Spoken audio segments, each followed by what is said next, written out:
Bismillahirrahmanirrahim. Assalamualaikum warahmatullahi wabarakatuh. Pemirsa MTA TV dan pendengar radio dimanapun Anda berada. Bagaimana kabar Anda hari ini? Semoga senantiasa dalam keadaan sehat walafiat dalam lindungan Allah Subhanahu wa Ta'ala.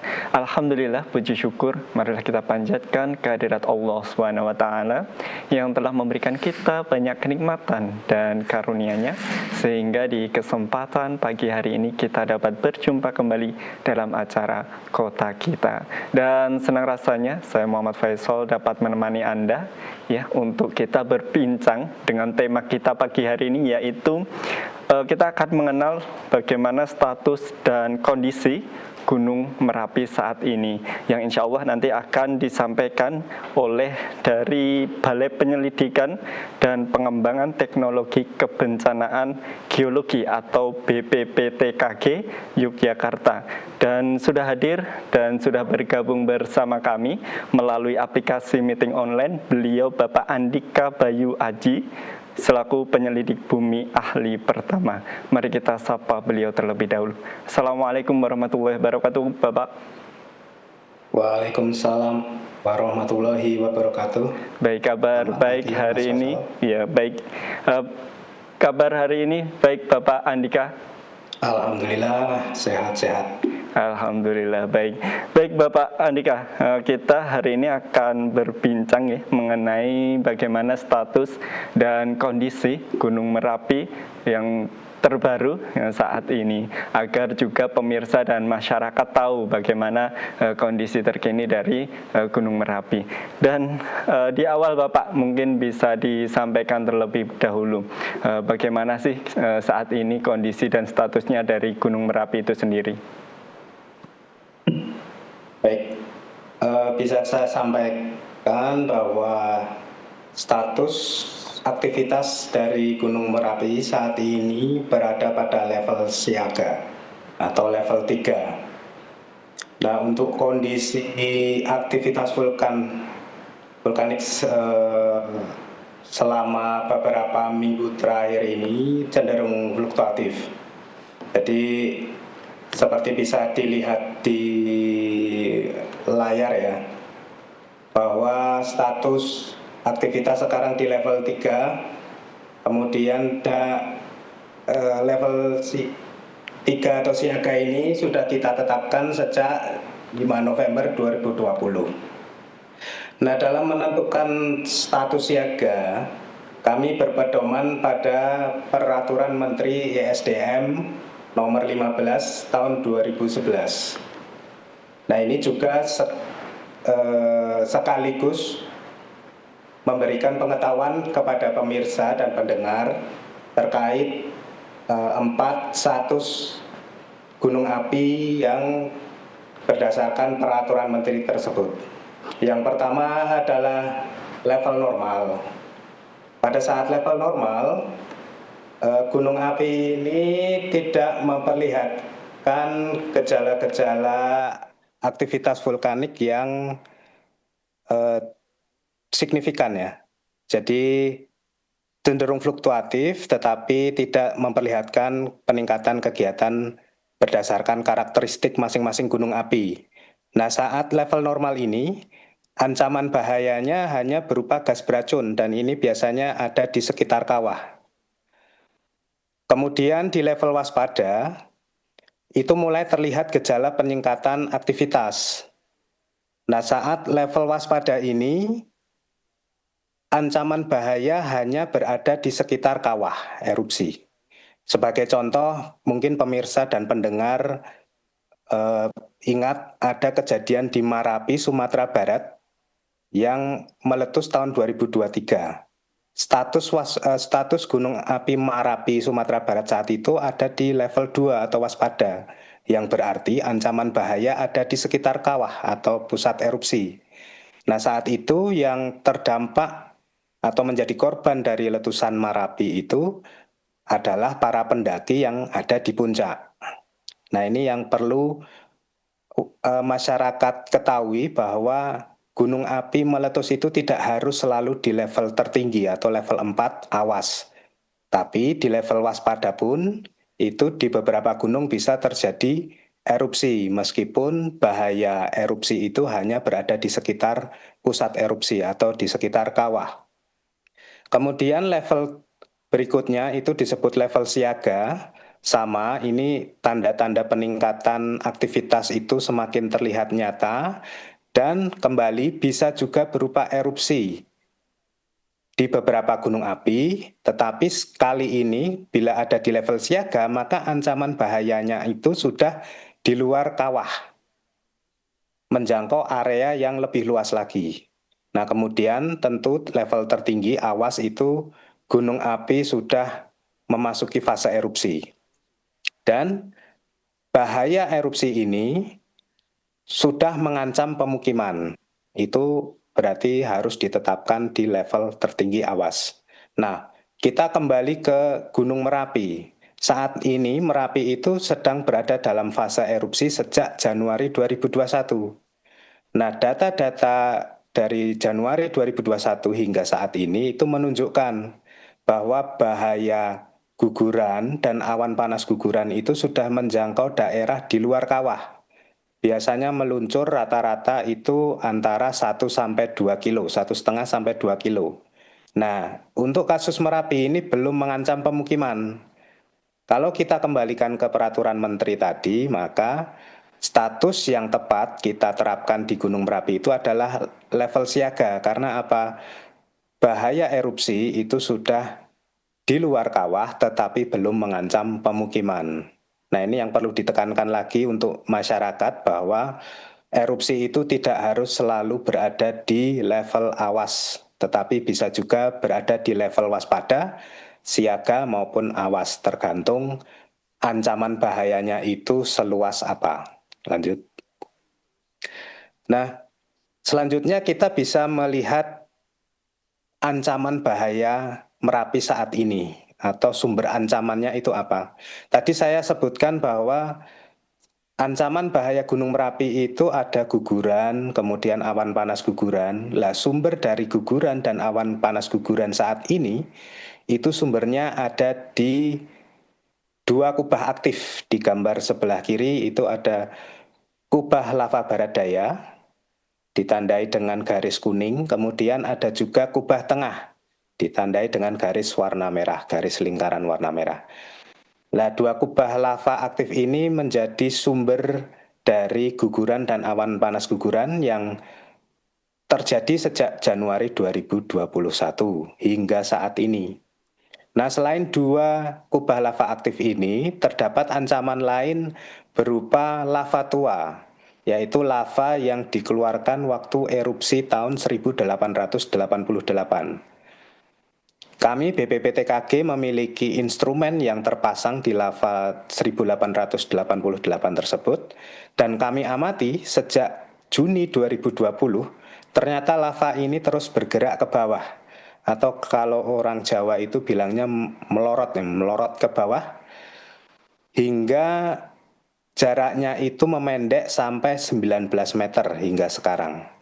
Tetapi untuk warga yang berada di sektor barat laut, di mana lava 1888 ini berada, misalnya di daerah Tologolele, tidak perlu khawatir, karena kecepatan melorotnya lava ini sekarang sudah semakin melambat. Jadi ancaman bahayanya kami perkirakan sudah berkurang. Lanjut. Nah, selanjutnya kita melihat ancaman bahaya berupa bahaya primer Gunung Merapi itu seperti apa. Di layar pemirsa ini bisa kita lihat ada 3 gambar, 4 gambar semuanya. Kemudian untuk gambar A, B, dan D ini adalah gambar awan panas guguran atau APG, kita sebutnya APG. Nah, APG ini isinya apa? Ini terdiri dari campuran pecahan batuan dari berbagai ukuran, dari yang halus, kecil, sampai yang berbentuk bongkah.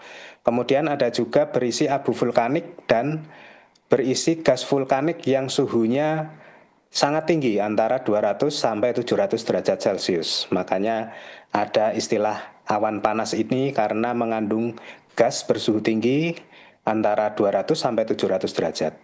Kemudian ketika menuruni lereng atau menuruni lereng melalui alur-alur sungai, kecepatan rata-rata APG ini di Merapi sekitar 10-20 meter per detik. Jadi dalam waktu 2 menit itu APG ini bisa menjangkau jarak 1,2 sampai 2,4 km dari puncak. Kalau terjadi APG seperti ini, kecil kemungkinan kita manusia bisa melarikan diri, menyelamatkan diri atau lolos dari terjangan APG. Nah, selain APG atau awan panas guguran, ada bahaya primer lain yang kita sebut namanya guguran atau guguran lava pijar. Itu ada di gambar C. Guguran lava pijar ini kandungannya mirip seperti APG, awan panas guguran, tetapi dia hanya mengandung fragmen batuan atau pecahan batuan dari berbagai ukuran. Nah, selain ancaman bahaya primer, ada juga ancaman bahaya sekunder Merapi yang disebut lahar. Lahar ini bisa terjadi ketika endapan awan panas guguran atau guguran yang tadi menjangkau area 1-2 kilo, kemudian bercampur dengan air hujan saat musim penghujan tiba. Nah, di Merapi, lahar ini biasanya terjadi saat intensitas hujan rata-rata sekitar 40 mm dalam waktu 2 jam. Lahar ini ada dua macam, bisa berupa debris flow, itu ketika kandungan padatannya itu lebih dari 60% volume. Ada juga yang lebih encer, itu kita sebut hyper concentrated stream flows, di mana kandungan sedimennya itu antara 20 sampai 60%. Kecepatan lahar ini berkisar antara 2,5 sampai 7,5 meter per detik. Ini lebih lambat daripada awan panas guguran, tetapi lahar ini bisa menjangkau daerah yang lebih jauh, bisa sampai belasan atau puluhan kilometer karena terdorong dengan mudah oleh air hujan. Nah, selain ancaman bahaya sekunder dan ancaman bahaya primer tentunya, ada pula ancaman bahaya lainnya. Itu di paparan selanjutnya, di slide selanjutnya ada berupa namanya bongkah batu. Ini seluruhnya ada 3 macam, kita golongkan sebagai namanya jatuhan piroklastik. Nah, jatuhan piroklastik itu bisa pertama berukuran lebih dari 6,4 cm, itu kita sebutnya bongkah batu. Kemudian ada yang kita sebut lapili, itu gampangannya berukuran kerikil lah ya, antara 0,2 cm sampai 6,4 cm. Kemudian ada jatuhan piroklastik lainnya yang kita sebut abu vulkanik, ini ukurannya sangat halus, kurang dari 0,2 cm. Nah, mungkin banyak masyarakat yang menyepelekan bahaya dari abu vulkanik. Ini di layar kita bisa kita lihat ketika abu vulkanik itu kita amati menggunakan mikroskop elektron sehingga kita bisa perbesar ratusan hingga ribuan kali. Ternyata satu partikel abu itu bentuknya seperti yang tampil di layar. Jadi ada semacam partikel-partikel yang fiturnya memiliki bentuk yang tajam. Abu vulkanik ini bisa menyebabkan iritasi pada kulit, kemudian iritasi pada saluran pernafasan bagian atas, karena ketika masih segar atau masih fresh dikeluarkan saat erupsi, biasanya abu ini mengandung asam.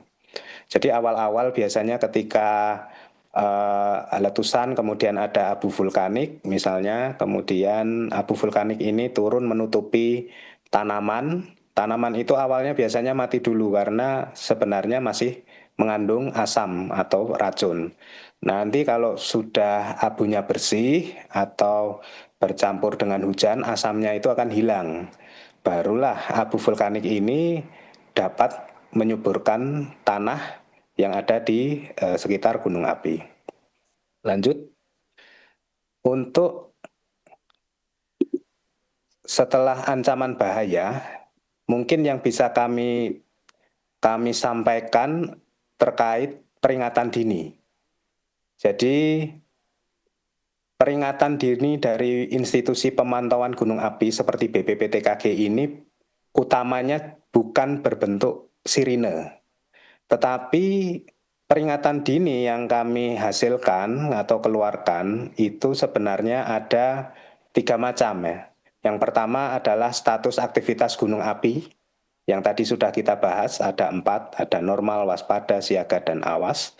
Ada juga peringatan dini kami itu berupa peta yang kita sebut namanya peta kawasan rawan bencana Gunung Merapi. Nah, secara nasional ini kawasan rawan bencana gunung api itu selalu dibagi menjadi 3 klaster. Yang pertama adalah yang paling bahaya potensinya itu kita sebut dengan kawasan rawan bencana 3. Nah, kawasan rawan bencana 3 ini biasanya potensi bahayanya dapat berupa gas beracun, kemudian ada aliran massa, yaitu bisa berupa aliran awan panas, aliran piroklastik, kemudian bisa juga berupa guguran lava atau lontaran batu pijar, dan bahaya lain adalah potensi hujan abu lebat. Nah, kemudian setelah kawasan rawan bencana 3, itu ada kawasan rawan bencana 2. Ini sama dengan kawasan rawan bencana 3, hanya saja di kawasan rawan bencana 2 ini kecil kemungkinan terpapar bahaya gas vulkanik. Kemudian yang terakhir adalah kawasan rawan bencana 1, ini biasanya jaraknya yang paling jauh dari gunung api. Potensi bahaya utama dari KRB 1 ini berupa namanya lahar tadi yang bahaya sekunder, lahar atau banjir bandang, dan bisa juga sebenarnya terdampak awan panas ketika erupsinya sangat besar. Nah, untuk Merapi saat ini ada di slide selanjutnya. Untuk kondisi saat ini Merapi, kita tetapkan namanya daerah potensi bahaya. Ini adalah rekomendasi dari kami berdasarkan kondisi Gunung Merapi saat ini. Jadi ini juga termasuk peringatan dini dari kami. Daerah potensi bahaya yang kami tetapkan saat ini itu ada 2 macam. Yang pertama bersifat sektoral, dan yang kedua bersifat radial atau melingkar. Untuk yang pertama, daerah potensi bahaya yang bersifat sektoral, ada pertama, sektor selatan ini berpotensi bahaya guguran lava dan awan panas. Itu ada di alur Sungai Boyong sejauh maksimal 5 kilo dari puncak. Kemudian selain sektor selatan ada juga sektor barat daya. Ini yang berpotensi terdampak adalah alur Sungai Bedok, Bebeng, Kerasak sejauh maksimal 7 kilo dari puncak. Kemudian di sektor tenggara itu ada alur Sungai Woro sejauh maksimal 3 km dan Sungai Gendor 5 km dari puncak. Ini yang sifatnya sektoral, berbahaya atau berpotensi bahaya guguran lava dan awan panas. Kemudian untuk daerah potensi bahaya jenis kedua itu adalah daerah potensi bahaya lontaran material erupsi. Nah, ini kami tetapkan daerah melingkar radius 3 km dari puncak. Nah, rekomendasi kami saat ini adalah masyarakat agar tidak beraktivitas di dalam radius 3 km dari puncak. Kemudian setelah daerah potensi bahaya, respon masyarakat terhadap kondisi Merapi saat ini seperti apa? Ini kami punya panduan, namanya di sebelah kiri ada poster yang kami beri judul Catur Gotro Ngadepi Beboyo, Gunung Merapi. Di situ ada panduan-panduan bagi masyarakat ketika status gunung apinya normal, waspada, siaga, atau awas. Jadi intinya kalau di status normal, masyarakat itu bisa beraktivitas seperti biasa.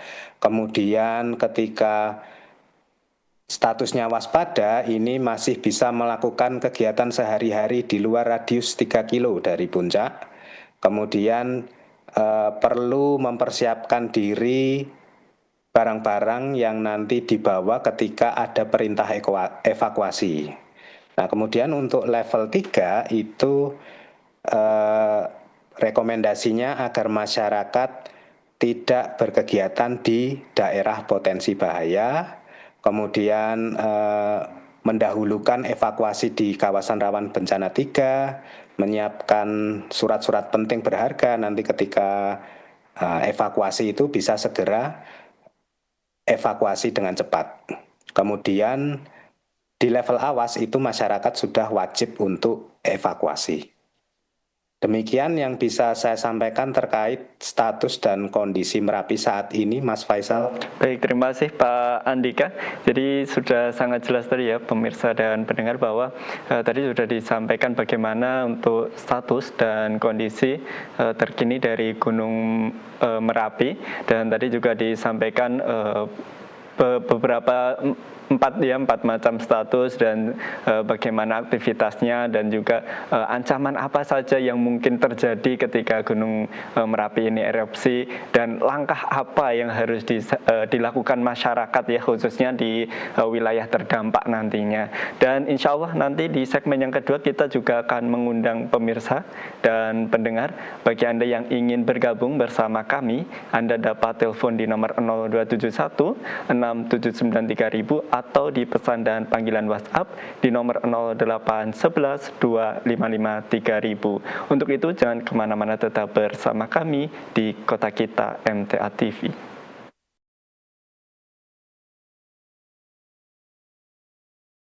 Baik pemirsa MTA TV dan pendengar radio dimanapun Anda berada, kembali lagi di Kota Kita hari ini.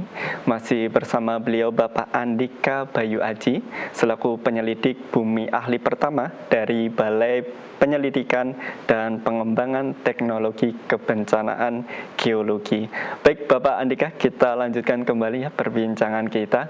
Dan tadi sudah disampaikan ya beberapa materi tadi, banyak hal, dan yang ingin saya tanyakan adalah untuk tren aktivitas dari Gunung Merapi saat ini, Bapak, apa yang sering terjadi? Baik Mas, jadi untuk kondisi saat ini masih ada di level 3 siaga, kemudian dari data-data pemantauan yang bisa kami sampaikan, kegempaan itu masih jumlahnya relatif banyak. Jadi pada level siaga ini ada beberapa gempa, misalnya gempa hybrid ini terjadi 100 kali per hari rata-rata. Sama juga dengan gempa guguran, itu juga jumlahnya rata-rata lebih dari 100 kali per hari. Nah, dari gempa-gempa guguran yang jumlahnya ratusan kali per hari ini, biasanya hanya sekitar 10-20% tiap harinya yang bisa kita amati secara visual, secara kasat mata, arah guguran dan jarak guguran. Karena apa? Biasanya Gunung Merapi itu sekira antara jam 8, 9 pagi sampai jam 4, 5 sore itu biasanya tertutup kabut, sehingga guguran dan awan panas guguran itu biasanya sulit teramati pada jam-jam tersebut. Kalau malam biasanya cerah. Nah, selain kegempaan itu juga ada yang kita sebut namanya deformasi atau perubahan tubuh gunung. Itu juga masih berlangsung hingga saat ini. Nah, kalau kita bandingkan dengan situasi saat aktivitas normal, itu jumlah kegempaan akan sangat berbeda ketika situasinya normal. Biasanya ketika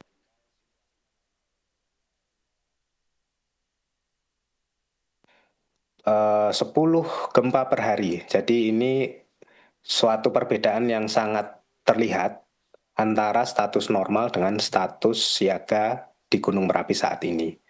Karena jumlah kegempaan dan deformasi ini masih tinggi, maka kami tetapkan statusnya masih berada di level siaga. Untuk ancaman saat ini masih berupa guguran yang tadi saya sebutkan jumlahnya bisa ratusan kali per hari, dan juga ada awan panas guguran yang jumlahnya dari bulan Januari sampai Juli saat ini itu sekitar 90-an awan panas guguran. Jumlah ini lebih besar dari jumlah APG awan panas guguran tahun lalu, berjumlah sekitar 60 lebih APG kalau tahun lalu. Jadi memang ada sedikit peningkatan jumlah APG jika dibandingkan tahun 2025. Demikian kondisi gunung yang bisa saya sampaikan. Oke, baik. Berarti beberapa hal tadi ya tentang aktivitas dari Gunung Merapi, ada gempa, kemudian ada guguran dan juga deformasi yang itu gempa dan guguran ini bahkan sangat sering terjadi, bahkan ratusan kali dalam sehari. Itu tadi juga menjadi parameter atau indikator untuk menetapkan bahwa Merapi ini dalam kondisi siaga tersebut ya Bapak ya. Betul. Oke, Jadi baik. selain tadi data pemantauan jumlah gempa yang masih tinggi, juga potensi bahayanya, yaitu sudah melebihi area kawah atau pusat Oke, erupsi, sehingga kami tetapkan di level siaga. Oke, baik. Kemudian ini Bapak, dari tim Balai Penyelidikan dan Pengembangan Teknologi Kebencanaan Geologi ini sendiri dalam melakukan pemantauan ini dilakukan seberapa sering sih dalam sehari? Apakah mungkin 24 jam dipantau dan teknologi yang digunakan itu apa Bapak? Baik, kembali seperti yang saya jelaskan tadi, bahwa pemantauan meliputi kegempaan. Jumlah gempa itu kita pantau 24 jam. Jadi ada alat-alat yang sudah dipasang di tubuh gunung, itu dari lereng hingga ke puncak, itu kami pasang alat-alat pemantau gempa yang dia merekam 24 jam. Data-data itu nanti akan diamati terus, dipantau terus oleh pengamat yang berjaga di pos pengamatan juga selama 24 jam. Namun tentunya dengan sistem shift ya, pergantian setiap 12 jam. Nah, selain kegempaan yang dipantau 24 jam, juga deformasi tadi kita pasang alat-alat seperti GPS, alat seperti tiltmeter, kemudian ada EDM yang ada di puncak, itu juga merekam data selama 24 jam, yang kemudian data-data tersebut akan dikirim ke server BPPTKG yang nantinya akan diolah oleh ahli-ahli yang ada di kantor BPPTKG. Jadi untuk pemantauan itu selalu 24 jam, tetapi untuk interpretasi data, pengolahan data itu kita lakukan saat jam kerja gitu ya Mas, oleh ahli-ahli yang ada di kantor BPPTKG. Oke, baik. Jadi memang 24 jam dilakukan pemantauannya, begitu ya Bapak Andika ya. Kemudian Betul. sebagai masyarakat ini Bapak yang tinggal di wilayah sekitar Gunung Merapi ini, melihat bagaimana kondisi dan juga ancaman yang mungkin terjadi dari adanya aktivitas Gunung Merapi. Nah, kewaspadaan dari masyarakat ini, tingkat kewaspadaannya seperti apa? Mungkin perlu ada sedikit pembeda ya antara kondisi saat erupsi besar 2010 dengan erupsi sekarang yang berlangsung lama sejak 2018 sebenarnya, sudah 8 tahun. Nah, karakter letusannya yang berbeda, di mana 2010 itu ibaratnya seluruh material waktu itu sebanyak 120 juta meter kubik itu dikeluarkan dalam 2 kali letusan di 2010. Akibatnya ya skala erupsinya sangat besar.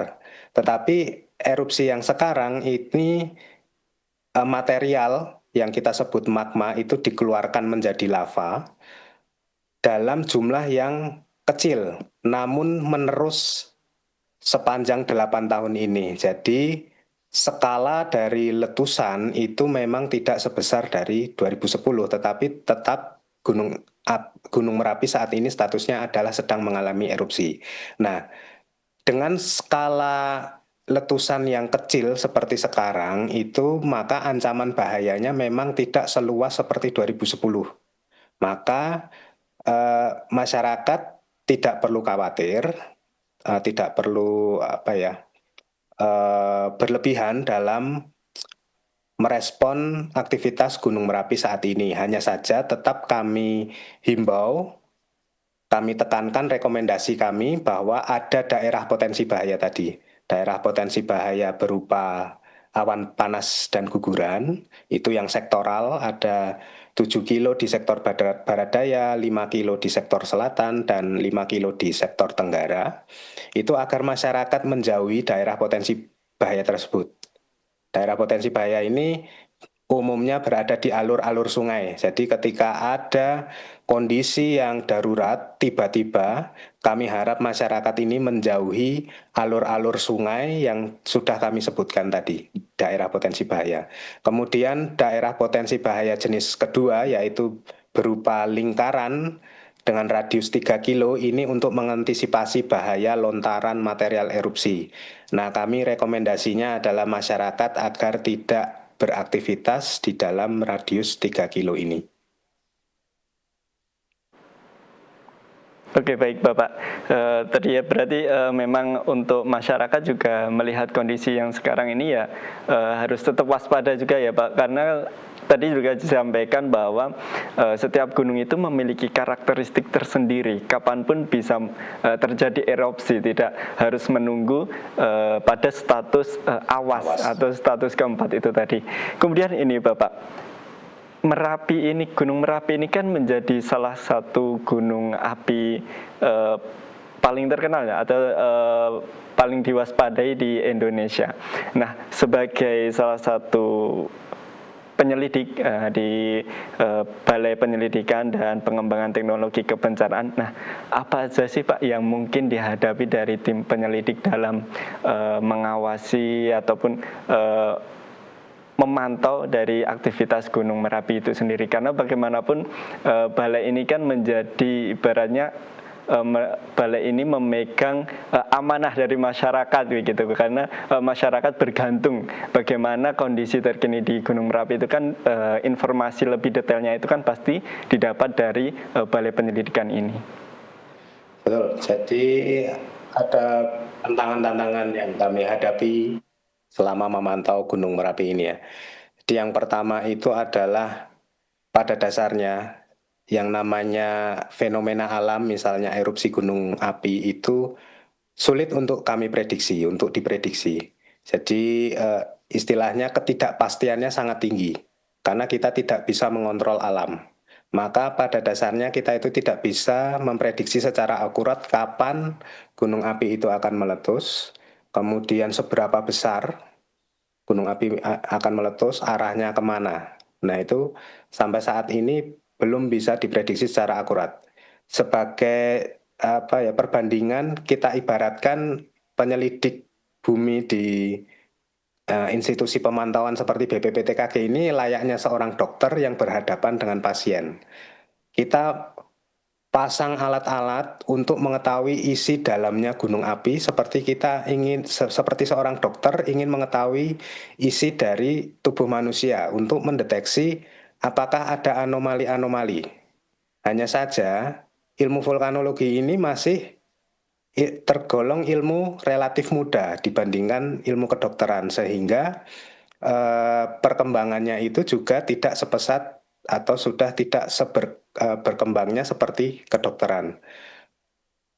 Ilmu kedokteran yang sudah berkembang seperti itu saja masih kesulitan seorang dokter itu menentukan apakah pasien ini nanti akan meninggal atau tidak gitu ya. Kapan akan meninggal itu juga tidak bisa diprediksi secara akurat. Nah, itu perbandingan seorang penyelidik bumi dengan seperti dokter yang sedang berhadapan dengan pasien. Nah, kemudian juga tantangan lain adalah saat ini dengan erupsinya yang menerus dan berlangsung sudah 8 tahun ini dan berlangsung juga 24 jam aktivitas. Jadi kita harus selalu standby ya, selalu siap ketika nanti ada hal-hal yang perlu dilakukan penanganan khusus. Tentu saja teman-teman pengamat gunung api ini ya selama 8 tahun ini mungkin ya juga sudah lelah ya istilahnya meronda selama 8 tahun 24 jam tanpa henti untuk memastikan keselamatan dari masyarakat. Baik Bapak, kemudian ini Bapak melihat kondisi terkini di Gunung Merapi. Nah, mungkin ada wilayah-wilayah tertentu ini Bapak di sekitar Gunung Merapi yang memang harus meningkatkan kewaspadaannya. Ini di wilayah mana saja Bapak? Seperti yang sudah saya sampaikan tadi ya di daerah-daerah potensi bahaya ya Mas. Jadi yang sektoral itu ada di alur-alur sungai, ini biasanya kegiatan penambangan masyarakat agar waspada untuk tidak mendekat alur-alur sungai yang tadi sudah saya sebutkan. Di sektor selatan ada Sungai Boyong, barat daya Bedok, Bebeng Kerasak, dan di sektor tenggara ada Sungai Woro dan Sungai Gendol. Kemudian masyarakat yang ada dekat di daerah potensi bahaya lontaran material itu radius 3 kilo dari puncak ini sangat kami sarankan untuk meningkatkan kewaspadaan. Selain dua daerah potensi bahaya ini, kami juga merekomendasikan daerah kawasan rawan bencana 3, karena kita tidak tahu meskipun saat ini erupsinya skalanya kecil ya, tapi bisa juga dalam periode efusif ini terjadi erupsi yang sifatnya eksplosif menjangkau daerah yang lebih luas lagi dari daerah yang kami sebutkan di awal. Oke, baik. Tapi kalau untuk mengarah ke wilayah penduduk ini berarti belum sampai ke situ ya Bapak ya untuk melihat kondisi terkini? Belum, Mbak. Jadi seperti syarat dari status-status tadi ya, ketika statusnya siaga itu ancaman bahaya belum sampai ke pemukiman. Tetapi nanti kalau sudah ada tanda-tanda gejala yang berpotensi mengarah ke pemukiman, bisa saja statusnya naik ke awas. Gitu. Aktivitas-aktivitas tentu ya Pak ya di wilayah mungkin di dekat kawah itu tadi di sekitar kurang lebih 3 km tadi ya dari kawah itu yang perlu memang meningkatkan kewaspadaannya begitu. Baik, kemudian ini Bapak untuk bagi masyarakat ini secara luas yang ingin mengetahui bagaimana kondisi terkini dari Gunung Merapi itu sendiri, ada web ataupun akun media sosial yang bisa terpercaya untuk diakses masyarakat agar terus dapat mengetahui kondisi terkini dari Gunung Merapi. Baik, untuk informasi update aktivitas Gunung Merapi itu kalau mau mengakses melalui media sosial itu ada media sosial Instagram Badan Geologi. Kemudian juga Facebook Badan Geologi, juga ada streaming YouTube Badan Geologi. Kalau dari media sosial mungkin bisa melihat ketiga platform tersebut. Tetapi selain platform media sosial, kita juga menyebarkan informasi aktivitas Merapi itu melalui WhatsApp group, Mas. Jadi WhatsApp group ini ada yang anggotanya kepala desa, lurah, Jogoboyo. Nah, harapannya nanti dari para perangkat desa ini dan juga misalnya Jogoboyo, nanti informasinya akan diteruskan langsung ke masyarakat sehingga bisa menjangkau masyarakat yang tidak memiliki kebiasaan mengakses media sosial, gitu. Jadi memang perlu diketahui juga ya Bapak-Bapak untuk mengakses informasi ini harus memang benar-benar di akun yang resmi deh, dari khususnya di Badan Geologi ini tadi, agar tetap masyarakat ini bisa menerima informasi ini secara valid dan benar. Kemudian ini Bapak, kita sudah di akhir segmen, mungkin sebelum kita akhiri ada pesan mungkin dan juga harapan yang ingin disampaikan dari Balai Penyelidikan dan Pengembangan Teknologi Kebencanaan Geologi ini kepada masyarakat dalam menghadapi mungkin nanti adanya bencana Gunung Merapi di kedepannya. Baik, pertama jangan panik ya, artinya erupsi yang sekarang ini ancaman bahayanya masih terbatas antara 1,5 sampai 2 kilo dari puncak. Jadi belum meluas sampai ke pemukiman. Tetapi meskipun masyarakat tidak perlu panik, itu masyarakat jangan lengah, harus selalu menjaga kewaspadaan. Kemudian jauhi juga daerah-daerah potensi bahaya yang sudah saya sebutkan tadi, baik yang sifatnya sektoral karena ancaman bahaya awan panas dan guguran, maupun daerah potensi bahaya lontaran material erupsi yang radiusnya 3 kilo dari puncak. Kemudian kami himbau masyarakat juga jangan mudah terprovokasi oleh isu atau hoax, selalu ikuti arahan dari pemerintah daerah, rekomendasi dari BPPTKG, dan aturan dari pihak berwenang lainnya. Mungkin itu yang bisa saya sampaikan, Mas. Baik, terima kasih Bapak Andika Bayu Aji atas kebersamaan dan berbagai informasinya, khususnya terkait bagaimana kondisi dan status dari Gunung Merapi saat ini. Dan kami ucapkan terima kasih dan semoga kedepannya nanti kita dapat terus berbagi informasi ini kepada masyarakat. Baik, Bapak, terima kasih. Assalamualaikum warahmatullahi wabarakatuh. Waalaikumsalam warahmatullahi wabarakatuh. Baik pemirsa MTA TV dan pendengar radio dimanapun Anda berada, demikian tadi ya perjumpaan di kota kita hari ini. Dan semoga berbagai informasi tadi yang sudah disampaikan oleh Bapak Andika, beliau juga bekerja di Balai Penyelidikan dan Pengembangan Teknologi Kebencanaan Geologi, khususnya informasi bagaimana status dan kondisi Gunung Merapi saat ini bisa kita terima dengan baik dan meningkatkan kewaspadaan kita tentunya. Dan akhirnya saya Muhammad Faisal mewakili rekan-rekan yang bertugas mohon undur diri. Akhirul kalam, wassalamualaikum warahmatullahi wabarakatuh.